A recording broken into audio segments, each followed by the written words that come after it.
Recording in progress. Assalamualaikum warahmatullahi wabarakatuh. Bertemu kembali dengan saya pada mata kuliah Rekayasa Lingkungan dan Penyihatan. Kali ini kita akan belajar mengenai pengolahan limbah domestik terkait mencegah flu dan septic tank. Sebelum kita mulai, mari kita berdoa dulu sesuai keyakinan kita masing-masing. Doa mulai. Berdoa selesai. Nah, apa sih MCK Plus? Mari kita pelajari dulu. MCK Plus berdasarkan jika dilihat dari jenisnya merupakan pengolahan limbah domestik setempat, seperti itu. Definisinya, sarana sanitasi masyarakat yang mencakup keperluan mandi, cuci, dan kakus yang mana terdapat pengolahan limbah dari ketika aktivitas. Kemudian outputnya berupa effluent yang memenuhi baku mutu, kemudian biogas yang dapat dimanfaatkan kembali sebagai sumber bahan bakar rumah tangga. Nah, MCK Plus ini bisa komunal, bisa juga untuk satu kakak. Komunal biasanya diperuntukkan untuk misalnya beberapa kakak di suatu suatu blok perumahan atau sebagainya, seperti itu. Jadi misalkan saat beberapa kakak memiliki satu MCK Plus yang melayani beberapa kakak, misalkan satu RT atau satu RW dilayani satu MCK Plus, itu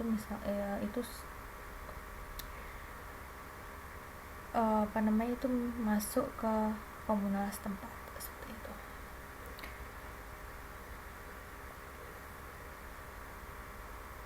Nah, apa saja sih komponennya? Mari kita lihat slide berikutnya. Ini bisa kita lihat diagram alir MCK Plus biasanya dari kamar mandi itu masuk ke APR biasanya kemudian toilet atau WC atau water closet masuk ke biodigester. Kemudian di sini ada recovery biogas, biasanya gas metan yang direcovery atau diambil untuk dimanfaatkan. Kemudian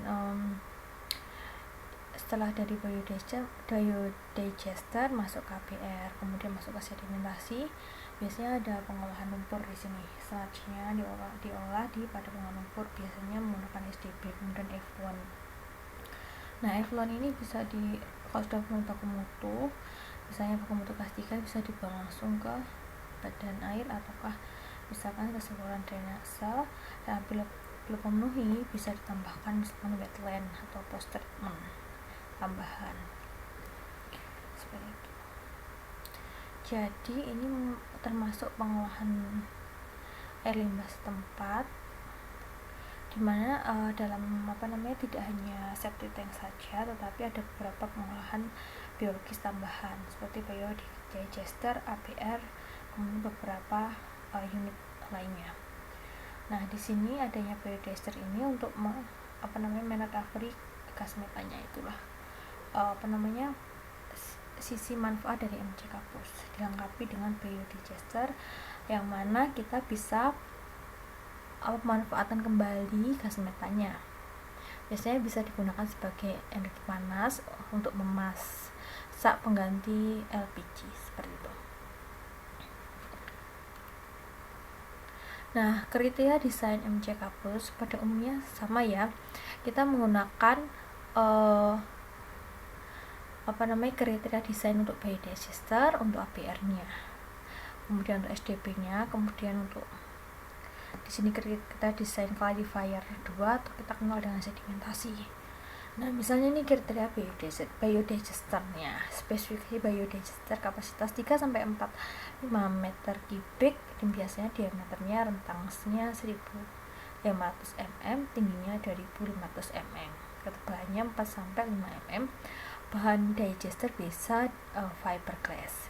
Jadi fiberglass adalah yuka tipe 235 atau tipe knockdown atau permanen, dapat dipindahkan. Daya tahannya 15-20 tahun, mudah direnovasi dan tahan gempa, tidak menggunakan alat tambahan untuk penampung gas. Praktis, tekanan gas yang dihasilkan adalah 0,02 bar. Suhu ruang digester rata-rata 36 derajat Celcius, suhu nyala api rata-rata 630 derajat Celcius. Kemudian pada digester ada instalasi penyalur gas. Selang gas panjang 1,6 meter, ukurannya 0,38 inci. Atau stop kran, keran gas dan water trap. Stop kran dari PVC, kualitas pabrik, kemudian keran gas bahan stainless, kualitas pabrik, water trap bahan PVC. Kemudian meter kontrol atau filter biogas, bahan plastik fiber, beratnya 2,3 kg, dimensi 2,5 kali 33 kali 8 cm, terdiri dari manometer dan desulfulizer. Kemudian untuk kereta desa APR, waktu retensi tadinya 6-20 jam. Beban organik atau organic loading rate 0,1-8 kg COD per hari. Kemudian kecepatan harian upflow velocity 2 meter per jam. Konsentrasi volatile solid 4-20 gram per liter. Pengurangan COD sekitar 65-60%. Pengurangan BOD 70-95%. TD-nya 6-20 jam. Beban organik atau organic loading rate 0,1, ini sama ya, sudah saya jelaskan. Kenapa sih kereta desain ini perlu untuk mendesain MCK Plus? Sebenarnya kereta desain itu diperlukan tidak hanya untuk mendesain MCK Plus, tetapi digunakan untuk mendesain pengolahan limbah lainnya. Jadi ketika kita mendesain, kita tuh ada acuannya, kriterianya. Misalkan TD-nya, jadi misalkan waktu retensi ini waktu tinggal limbah domestiknya. Misalnya di sini rentangnya 6-20 jam. Jadi intinya kita boleh memilih rentang antara 6-20 jam. Dan dengan kira-kira beban loading rate-nya, organic loading-nya 0,1-8 kg. Misalkan beban organic loading rate-nya 0,1, mungkin kita bisa memilih waktu retensi 6. Misalkan 8 kg COD per M per hari, kita boleh memilih waktu retensi 20 jam. Seperti itu. Nah, ini pengurangan COD maupun BOD ini kita kira-kira dengan kriteria desain TD sekian, beban organik sekian, kecepatan sekian, dan sebagainya, konsentrasi volatile sekian, kemungkinan pengurangannya seperti ini. Nah, seperti itu. Jadi kita ketika mendesain biasanya kita perhatikan TD, organic loading rate, kecepatan aliran, dan kemudian persentase removal atau pengurangan BOD maupun COD. Nah, ini untuk sedimentasi ya. Ini sama tujuannya, ketika kita mendesain kita harus tahu kriteria desainnya sehingga kita punya standar dan acuan seperti itu. Nah, ini sama untuk ini kriteria desain untuk sedimentasi. Prinsipnya sama, tujuannya kita perlu kriteria desain adalah untuk acuan kita. Misalkan kita mengambil range yang mana, kira-kira kalau range sekian ini hasilnya sekian, seperti itu. Misalkan overflow rate-nya sekian sama sekian, maka misalkan overflow rate-nya 8, maka kemungkinan kita akan memilih solid loading-nya itu sekitar 0,5. Kedalamannya misalkan 3,5 seperti itu. Diameternya kita pilih 3. Kedalaman zona settle-nya sekitar minimal di atas 1,5. Misalnya ini batasannya kan di atas 1,5, berarti kita bisa memilih 1,6. Gitu.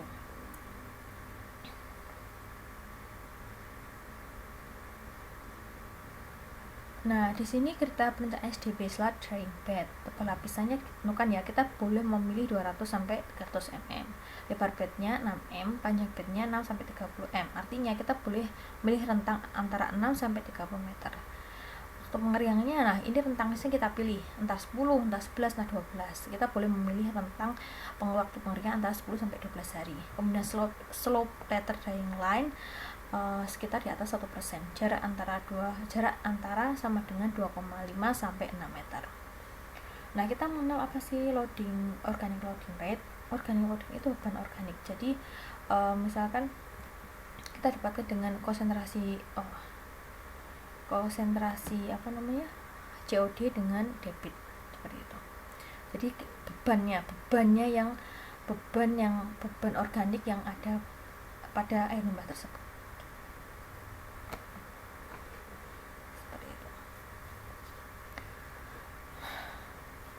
Kemudian kita akan belajar mengenai tangki septik. Nah, untuk tangki septik ini ada acuannya, yaitu acuannya SNI 2398 tahun 2017.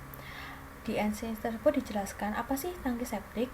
Tangki septik adalah suatu ruangan kedap air terdiri dari suatu atau beberapa kompartemen yang berfungsi menampung dan mengolah air limbah rumah tangga dengan kecepatan yang lambat sehingga memberi kesempatan untuk terjadi pengendapan terhadap suspensi benda-benda padat dan kesempatan untuk pengolahan bahan-bahan organik oleh jasa anaerobik membentuk bahan-bahan larut air dan gas. Nah, ini tangki septik itu ada dua, tangki septik sistem tercampur dan sistem terpisah. Tangki septik sistem tercampur adalah tangki septik yang digunakan dari buangan air limbah rumah tangga yang meliputi mandi, cuci, dan kakus. Sedangkan tangki septik terpisah adalah tangki septik yang digunakan hanya untuk buangan kakus, nantinya buangan toilet saja atau water closet. Sedangkan ini untuk ketiganya mandi juga iya, cuci juga iya, kakus juga iya. Bedanya apa dengan MCK Plus? Nah, kalau tangki septik ini adalah ruang yang di dalamnya ada media sehingga nanti ada endapan, kemudian cairannya suspensinya tertinggal di atas, kemudian effluentnya zat cair yang terpisah, yang suspensi dan zat cairnya itu terpisah. Nanti airnya akan masuk ke dalam tanah, sedangkan benda-benda padat yang akan tertinggal di atas media seperti itu. Pada tangki septik itu tidak ada penangkapan gas metan, sedangkan pada MCK Plus terdapat biogas recovery, sedangkan di tangki septik tidak. Nah, apa sih syarat-syaratnya jika kita menggunakan tangki septik sebagai pengolahan air limbah rumah tangga di rumah kita? Nah, persyaratan umum, ketersediaan lahan untuk tangki septik dan pengolahan lanjutan. Nah, jadi biasanya tangki septik ini juga disertai dengan pengolahan lanjutan. Kemudian effluent dari tangki septik dapat dialirkan melalui pengolahan lanjutan, dapat berupa sistem penyaringan dengan outflow filter pada daerah air tanah tinggi, bidang resapan, sumber resapan pada air tanah rendah, taman sanita pada air tanah rendah dan air tanah tinggi. Jarak unit pengolahan lanjutan terhadap bangunan tertentu sesuai tabel 1 keterkecuali pada perlakuan khusus. Misalnya dari rumah itu, misal sumber resapan jaraknya minimal 1,5, untuk sumber air bersih jaraknya minimal 10 meter, untuk sumber resapan air hujan minimal 5 meter seperti itu. Outflow filternya 1,5 meter, 1,5 untuk masing-masing. Misalkan gini, maksudnya dari tabel ini adalah misalkan di rumah kita itu ada bangunan gedung rumah, sumur air bersih, sumur resapan. Nah, jaraknya dengan sumur bidang resapan untuk air limbah domestik itu jaraknya, misalkan di situ ada rumah, maka minimal jaraknya 1,5.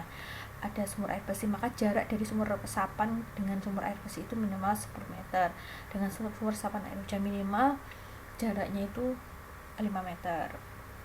Nah, ini jika misalkan bangunan outflow filter jaraknya sekian pada sekian 1,5, itu untuk bangunan gedung atau rumah. Jaraknya outflow filter dengan sumur air bersih itu 1,5.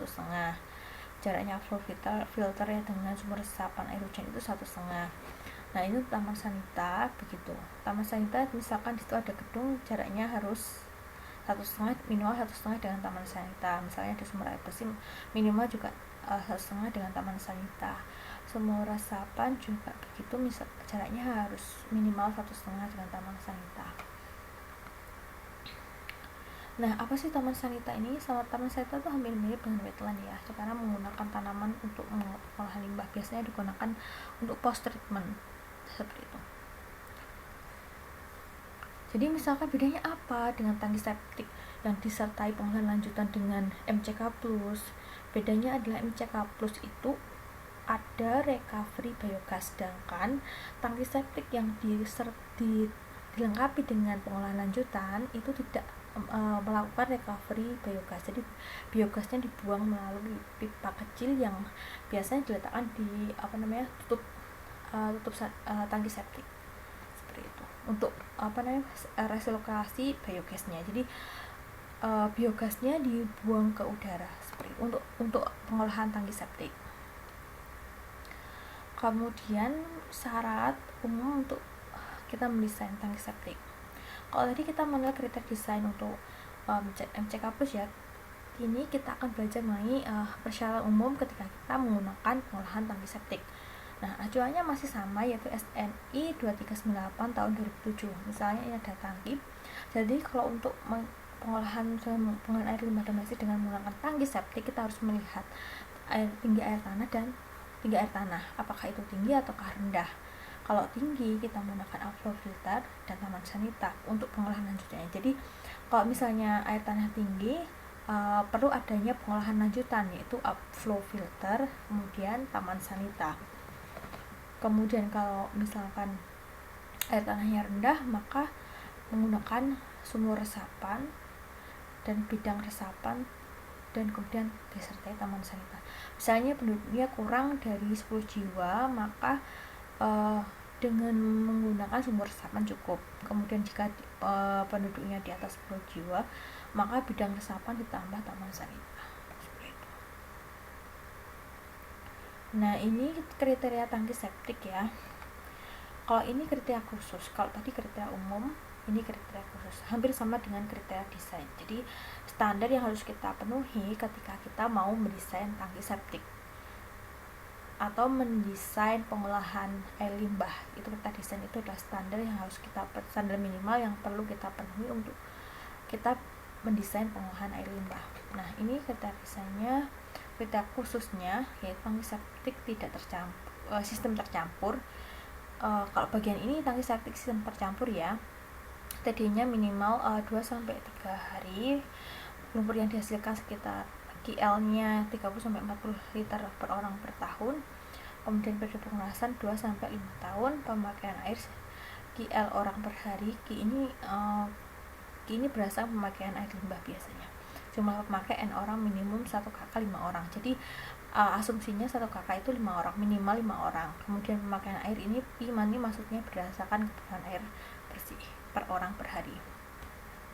Kemudian perhitungan debit air limbah KA. Nah, ini bisa dilihat untuk mencari debit air limbah itu didapatkan dari tadi ya, Ki ini kebutuhan air bersih. Jadi debit air limbah itu sekitar 60-80% dari kebutuhan air bersih kali N. N ini jumlah orang dalam 1 kakak. Kemudian kapasitas tangki VA plus VL, ruang pengendapan VA sama dengan QA kali TD, ruang pengendapan ruang basah, P kali L kali tinggi ruang basah VA per P kali L, volume lumpur VL sama dengan QL kali N kali P, tinggi ruang lumpur VL per P kali L, tinggi total tinggi ruang basah, tinggi lumpur dan ambang bebas. Nah, masih ingat kan tangki septik sistem tercampur, artinya tangki septik itu menampung tidak hanya dari toilet tetapi juga dari kamar mandi dan juga dari dapur. Nah, kemudian tangki septik untuk persyaratan khusus untuk tangki septik sistem terpisah. Nah, ini waktu TD-nya, waktu tensinya 2-3 hari, banyaknya lumpur 30-40 liter per orang per tahun, periode pengelasan 2-5 tahun, pemakaian air pengelontoran sama dengan 20 liter per orang per hari, jumlah pemakainya N orang, perhitungannya debit air limbah KA sama dengan 20 liter per orang per hari kali N, kapasitas tangki sama dengan VA plus VL, ruang pengendapan VA sama dengan KA kali TD, ruang pengendapan sama dengan ruang basah. Nah, ini tinggi ruang basah sama dengan ini pengendapan atau ruang basahnya sama dengan P kali L kali tinggi ruang basahnya VA per P kali L, volume lumpurnya VL L kali N kali PP.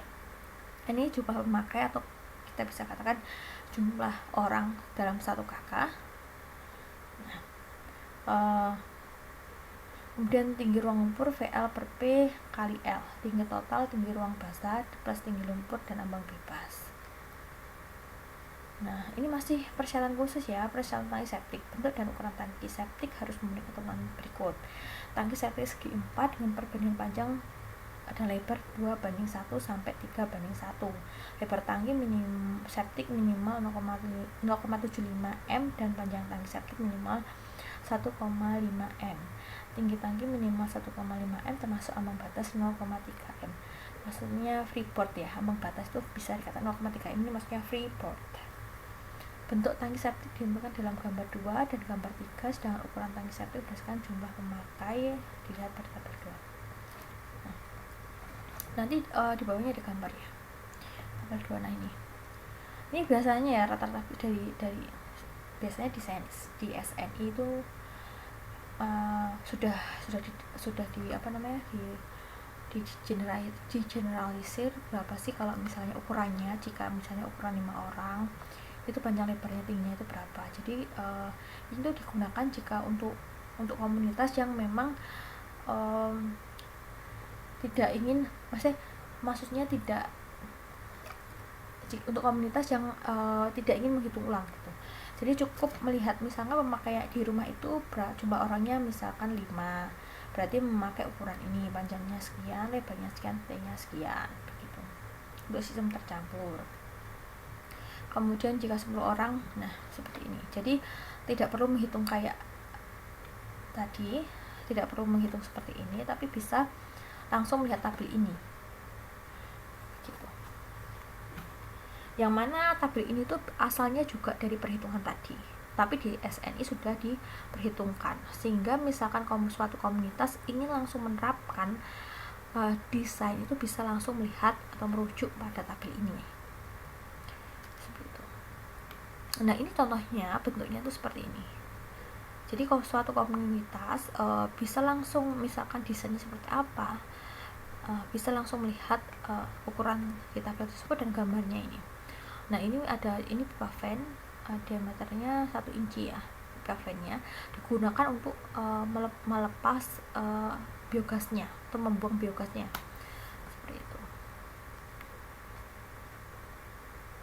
Nah ini ada ruang bebas, ini maksudnya effluent-nya ya, cairannya, zat cairnya, sedangkan ini lumpurnya. Ini ruang bebas, ini maksudnya zat cair, ini ruang lumpurnya. Di space-nya seperti ini. Ukurannya juga bisa dilihat. Ini sudah dihitung oleh SNI-nya. Bahannya juga PVC dan beton sudah ditentukan. Jadi misalkan suatu komunitas ingin langsung menerapkan, tinggal melihat tabelnya dan desainnya pada gambar ini. Nah ini untuk persyaratan khusus masih tangki septik. Ini khusus pada pipaannya ya. Pipa penyaluran air limbah rumah tangga harus memenuhi ketentuan berikut. Diameter minimum 110 atau 4 inci untuk pipa PVC. Sambungan pipa antara tangki septik sistem pengolahan lanjutan harus kedap air. Kemiringan minimum ditetapkan 2% di setiap belokan yang melebihi dari 45 derajat.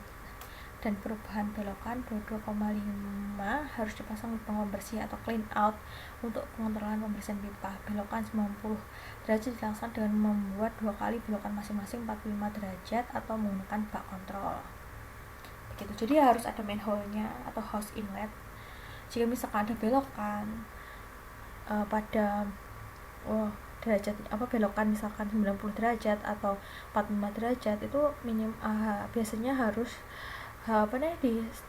disertai bak kontrol atau kita kenal dengan manhole atau kalau untuk skala kecil biasanya hose inlet untuk pengecekan dan juga pembersihan.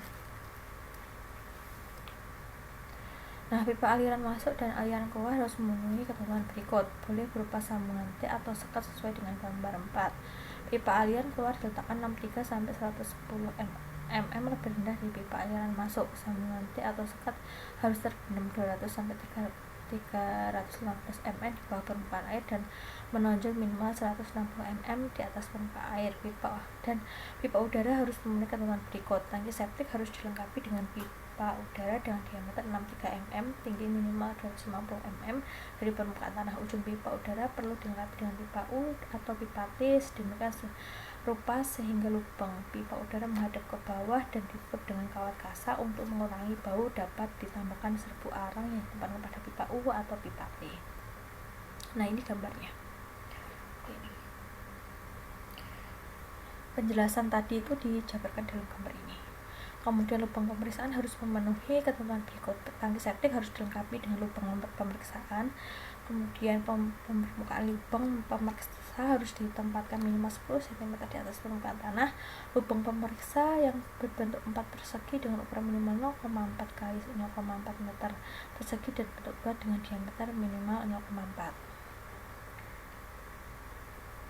Kemudian ini masih bersyarat khusus tangki septik. Bahan bangunan yang digunakan untuk tangki septik harus memenuhi SNI 03 6861 tahun 2002 dan alternatif memakai bahan bangunan ditetapkan sesuai dengan tabel 3. Setelah bangunan disyaratkan harus kedap air. Konstruksi tangki septik harus memenuhi persyaratan struktur. Tabel 3 ini bahan bangunan sesuai SNI yang berlaku untuk tangki septik. Jadi untuk bahan bangunnya mengacu pada SNI ini. Kemudian konstruksi tangki septik juga harus memenuhi persyaratan struktur. Nah, ini alternatif bahan bangunan sesuai SNI yang berlaku untuk tangki septik. Misalnya bangunan penampung bisa menggunakan batu kali, bata merah dengan plesteran, bata koplesteran, beton tanpa tulangan, FRP, beton bertulang, PVC, pat besi, pipa besi. Nah, ini penutup itu harus beton ini. Jadi seperti masuk ke sini, beton bertulang, FRP, beton bertulang. Terus ini plat besi. Nah, pipa penyerap limbah biasanya menggunakan beton tanpa tulang atau FRP atau beton tanpa tulang, FRP atau PVC. Pipa udara biasanya menggunakan PVC atau pipa besi. Tapi yang umum digunakan itu PVC ya untuk tangki septik. Nah, sumber dari mata kuliah kita kali ini adalah dari BSN, Tata Cara Perencanaan Tangki Septik dengan Pengolahan Lanjut Sumber Resapan, Bidang Resapan, Outflow Filter, Kolam Sanita, SNI 2398 2017 BSN. Kemudian dari Cahyati C 2015 menggunakan APR pada proyek dak sanitasi lingkungan berbasis masyarakat SLBM Desa Pinggir Papas Kecamatan Kalianget, Kabupaten Sumeneb tahun 2012. Media Informasi Teknik Sipil Unija volume 3 nomor 1. Kemudian PU Balitbang, instalasi pengolahan air limbah IPAL tahu PU Balitbang. Terima kasih, selamat belajar, selamat menyimak, dan silakan baca di buku yang lain jika memang ingin menambah wawasannya lagi, karena untuk pengolahan limbah itu masih sangat luas. Dan semoga ilmunya bermanfaat. Saya akhiri, wassalamualaikum warahmatullahi wabarakatuh.